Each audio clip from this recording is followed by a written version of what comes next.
Hi, I'm Teresa with Eat, Drink, and Be Skinny, and today we are working with recipes from my Color Me Skinny Diet Detox. And right now I'm going to make for you a pineapple and couscous salad.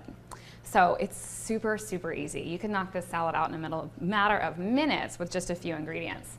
And the best time-saving tip here is to go ahead and buy a flavored couscous, because then you just put it on the stove, you add the water, a little bit of oil in the seasoned packet, and then you let it sit for 5 minutes, and you end up with a nice, delicious grain. So we're going to add that.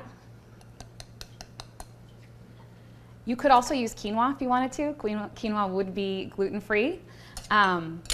Now we're going to add pineapple to it. Pineapple is kind of a superfood. Like, I don't know if it gets enough credit because usually we just put it as a garnish in our pina coladas, but pineapple is actually super high in calcium, has about 23% of your RDA, high in antioxidants, A, C, and beta carotene.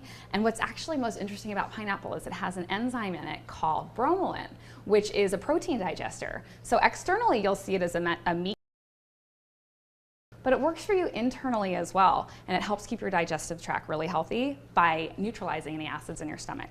So we're going to add 2 cups of pineapple to your couscous, and now that would be a pretty boring looking salad. It's really yellow. So to up the nutrition ante, like I always like to, and to bring some more color into it and also some more volume, we're going to add green pepper. So this is just 1 chopped up green pepper, super high in vitamin C, super low in calorie, and it's going to bring a new dimension to the salad, and it's going to give it a bigger crunch because the pineapple is really soft, the green pepper is going to be really crunchy and fresh.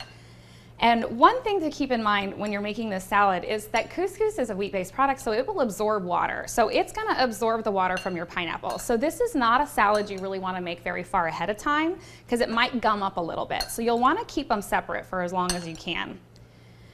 And this is about 4 servings of this salad, and it has just over 200 calories. It is an excellent base if you wanted to serve a seared ahi over it or another lean white fish, put it on the grill and put it on top, or it's an excellent side dish just by itself. But you can see how pretty the colors come out. And it's low calorie, high in nutrition, and definitely aesthetically pleasing. So here you have it. This is your pineapple couscous salad. And I'm Teresa with Eat, Drink, and Be Skinny.